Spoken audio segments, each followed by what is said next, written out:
Jokes, विनोद. Video शेवटपर्यंत बघा आणि लाईक करायला विसरू नका. बाई शाळेत शिकवत होत्या. बाई, एकदा अकबर बादशहा त्याच्या पलंगावर झोपला होता. मध्येच चिंगी ओरडली. बाई, हा चम्या माझा टिफिन उघडतोय. बाई, चम्या, मार खाशील परत असं केलंस तर. बर, तर मी कुठं होते? चम्या, अकबराच्या पलंगावर. फोन वाजताच रोहनने आपल्या पत्नीला मोनाला सांगितलं. फोन जर माझ्यासाठी असेल तर मी घरात नाही म्हणून सांग. मोनाने फोन उचलला आणि सांगितलं, तो घरात आहे. रोहन म्हणाला, सांगू नको म्हणून सांगितलं होतं ना. मोनाने उत्तर दिलं, फोन माझ्यासाठी होता. पोपट उडत असताना एक ट्रकला धडकतो व बेशुद्ध पडतो. ट्रक ड्रायव्हर पोपटला घरी आणतो व पिंजऱ्यात ठेवतो.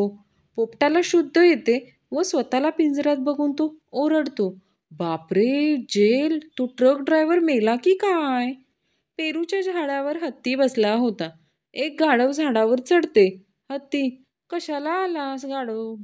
सफरचंद खायला. हत्ती, गाढवा, हे पेरूचे झाड आहे. गाढवा, मी सफरचंद खिशातून घेऊन आलोय.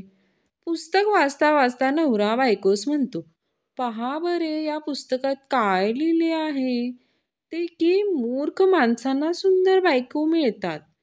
बायको लाजत उत्तरली, राहू द्या हो, तुम्हासना माझी स्तुती करण्याव्यतिरिक्त दुसरं काहीही सुचत नाही. पुण्यातील सदाशिव पेठेत राहणाऱ्या दोन पुणेकरांची काही कारणांवरून बाचाबाची होते. पहिला पुणेकर, आहो, तुम्हाला माहीत नाही, मी उडत्या पक्ष्यांचे पाय मोजणारा माणूस आहे. दुसरा पुणेकर, ए येड्या, मग त्यात काय एवढं? शेमड्या पोरालाही माहीत असतं की पक्षाला 2च पाय असतात ते. पहिल्या वर्षी तो बोलतो, ती ऐकते. दुसऱ्या वर्षी ती बोलते आणि तो ऐकतो. आणि तिसऱ्या वर्षी ते दोघेही बोलतात आणि शेजारी ऐकतात. पार्टी ऐन रंगात आलेली असते. गंपू एका खुर्चीत बसून बघत असतो. तेवढ्यात डान्स फ्लोअरवरची एक सुंदर मुलगी त्याच्याकडे येऊन विचारते, काय डान्स करणार का?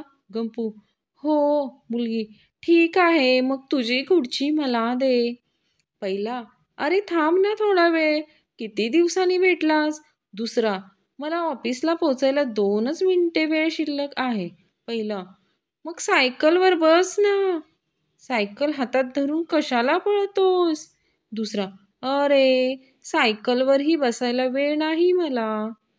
पहिला, माझी बायको अतिच करते रे. गेले वर्षभर ती रोज माझ्याकडे 500 रुपये मागते. दुसरा, बापरे, इतके पैसे? काय करते एवढे पैशाचे ती? पहिला, माहीत नाही, मी अजून दिलेत कुठे?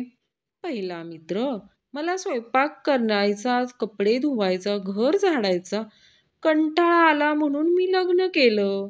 आणि दुसरा मित्र म्हणतो, अरे, मला वाटते ती चूक केली तू.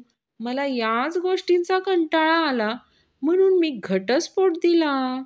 पहिला कोल्हा, अरे, किती दमलायस तू?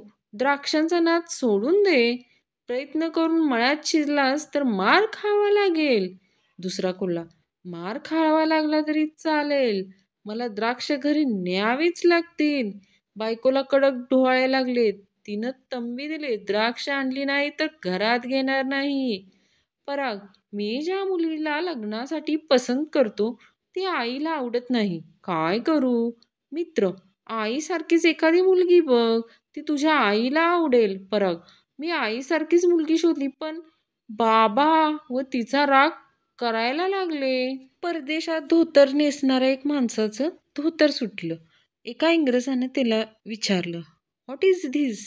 हिंदुस्थानाने त्याची टाय पकडून विचारले, व्हॉट इज धिस? इंग्रज, this is my neck tie. ह्यावर हिंदुस्थानी म्हणाला, this is my back tie.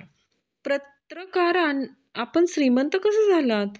श्रीमंत माणूस, फळांचा व्यवसाय करून. पत्रकार, एवढ्यानेच श्रीमंत झाला काय? श्रीमंत नाही, माझे सासरे वारले, त्यांनी माझ्या बायकोच्या नावाने 1 कोटी ठेवले होते. पत्रकार महिला, नेताच विचारतो, आपण निवडणूक लढवण्याचे कसे काय ठरवले? महिला नेत्या: त्यात काय आहे? आमच्या नवऱ्याशी नेहमी भांडण होते. त्यात विजय आमचाच होतो. म्हटलं बघावं लढून. पत्नी: बापरे, या जगात कशी बेईमानी माणसं असतात पहा.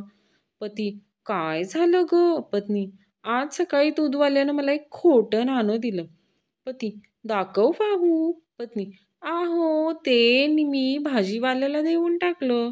पत्नी: तू तुझ्या मित्रांना असं का सांगितलंस की मी खूप चांगला स्वयंपाक करते? पती: तुझ्याशी लग्न करण्याचं काहीतरी कारण त्याला सांगायला हवं होतं ना, म्हणून. पत्नी: माझ्या पायात काटा रुतल्याचे स्वप्न सारखे पडत आहे. पती: मग तेवढे काय घाबरण्यासारखं? काय झाले? पायात चप्पल घालून झोपत जा. पत्नी: अनेक लोक आपला जन्मदिवस विसरून जातात, पण आपल्या लग्नाची तारीख विसरत नाहीत. असे का होते? पती: कारण दुःख घटना कायम स्मरणात राहतात. पत्नी: तुम्ही तुमच्या मित्राच्या बायकोच्या अंत्ययात्रेला का जात नाही? पती: मला लाज वाटते. बघा ना, मी 2 वेळा गेलो त्याच्या बायकांच्या अंत्ययात्रेला आणि मी मात्र त्याला एकदाही बोलू शकलो नाही, म्हणून. पती: का ग, बाळाच्या 3ऱ्या वाढदिवसानंतर तुला कुठं जावंसं वाटतंय? पत्नी: माझ्या माहेरी दुसरं बाळ आणायला. पती: मला वाटतं तू पहिल्या बाळाच्या वेळी माहेरीच होतीस. पत्नी: हो, कारण माहेरीच देव नवसाला पावतो. पती: प्रिये, तुझी स्मरणशक्ती चांगली आहे ना? पत्नी: हो, पण का? पती: कारण आपला आरसा आत्ताच फुटला आणि नवीन आरसा येईपर्यंत तुला तुझ्या स्मरणशक्तीचा वापर करूनच मेकअप करावा लागेल. पती: तू आईसारखी पोळी का नाही करत? पत्नी: तुम्ही बाबासारखे पीठ का नाही मळून देत, म्हणून.